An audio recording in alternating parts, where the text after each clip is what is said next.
đừng sạc con cua chạy đến tí đàn kìa tôi mình thoát mùi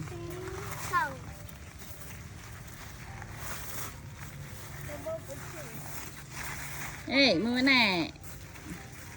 bớt nhấm muối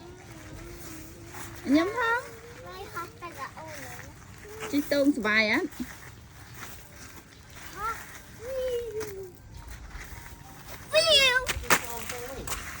rồi chối cái này sao thì cá thế ấy nữa hả sao thì cá thế ấy ai muốn bộ của tao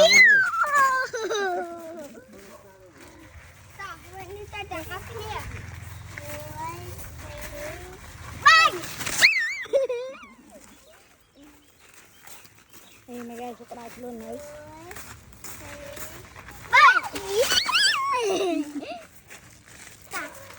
lên ít cái chẳng hả con sao em nhá mẹ thăm đây bốc cái chuối mòn chơi nhiều nữa chuối mòn để kia nữa rồi đó mất mồm một đòn canh cơm ra hết tô 100 tô màu chắc chi căng này này xem mặt thế à nó bỏ được khối nè chia lên cao rồi đây bạn chia lên cả vô cái đã mình lục tôi pe sao chọn này tôi pe on bật chỉ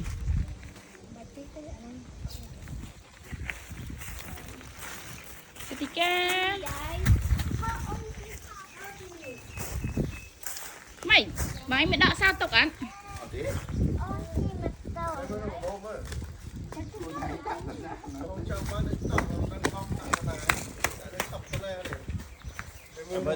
mình ngay do la này mà mình đào xạ mà về si về lột lưng hẳn bà này ketika thế ấy liên thầy ạ nè men ăn nè mà thèm mạ đi nữa bye bless you chu nô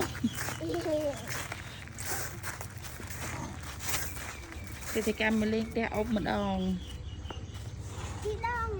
bị đòn này đây mà kê mà đòn nè hả kê mà đòn ấy chị cá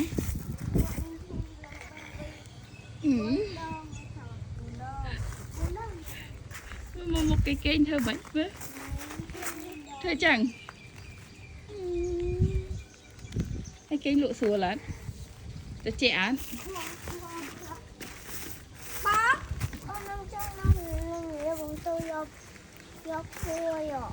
tôi giúp phôi phôi này kì phôi rất bịt tôi bị vô bỏ ôn chừng tôi bắt tay vậy mẹ bắt tay ai hay tôi đang này nè tôi đang đây tôi khổ vậy hả khai ngắt khai ngắt cái coi thì ca bye bye ca